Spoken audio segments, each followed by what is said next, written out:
दोस्तों, दिनाक्षी short hand में आपका स्वागत है। अगर आप चैनल पर नए हैं तो चैनल को सब्सक्राइब करें और बेल आइकन जरूर दबाएं। इस डिक्टेशन की एडवांस आउटलाइंस और वाक्यांश आप हमारे पेड बैच से प्राप्त कर सकते हैं।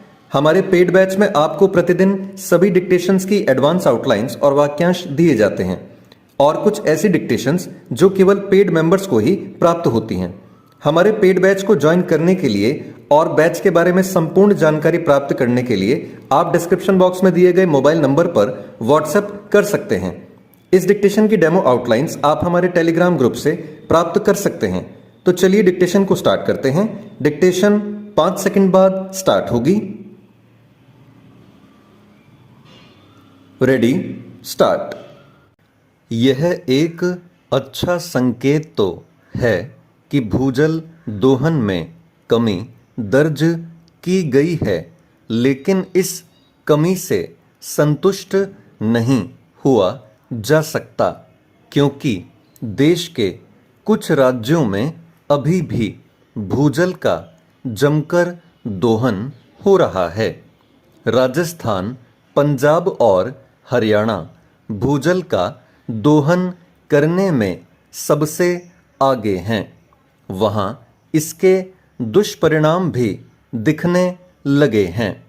जल शक्ति मंत्रालय के ताज़ा आंकड़ों के अनुसार पिछले 5 साल के मुकाबले भूजल दोहन 63% से सुधरकर 60% के स्तर पर आ गया है।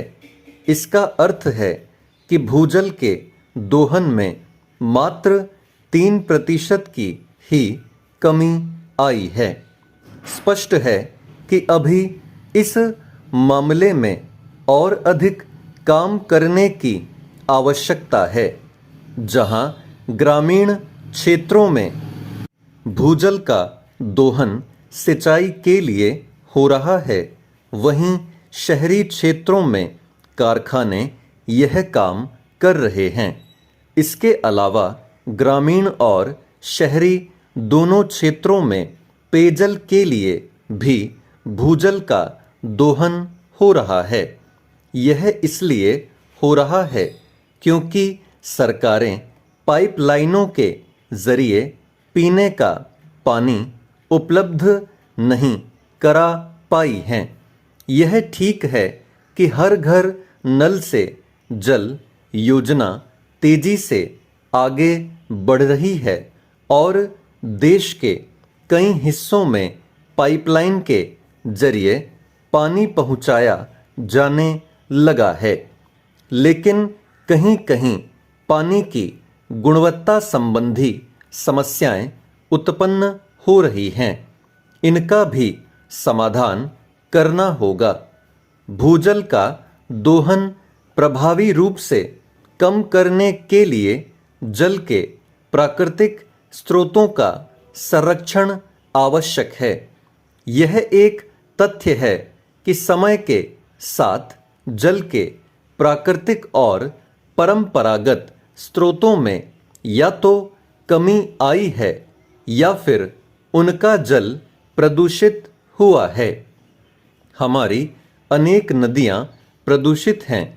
कहीं-कहीं तो वे गंदा नाला बनकर रह गई हैं। यह भी किसी से छिपा नहीं कि ग्रामीण इलाकों में तालाब अतिक्रमण का शिकार हो गए और कई स्थानों पर तो वे पूरी तरह गायब ही हो गए। यह स्थिति कुओं की भी है। यह तो भला हो कि मोदी सरकार ने तालाबों की सुध ली और अमृत सरोवर नामक योजना प्रारंभ की। इस योजना के तहत प्रत्येक राज्य के हर जिले में 75 तालाबों का निर्माण होना है। यह आवश्यक ही नहीं, अनिवार्य है कि राज्य सरकारें और ग्राम पंचायतें अमृत सरोवर योजना को सफल बनाने के लिए कमर कसें। जो नए तालाब बन रहे हैं, उनकी देखभाल आवश्यक है, अन्यथा उनका भी वही हश्र होगा जो पुराने तालाबों का हुआ। आम लोगों को यह समझना होगा कि जल के परंपरागत स्रोतों का संरक्षण आवश्यक है।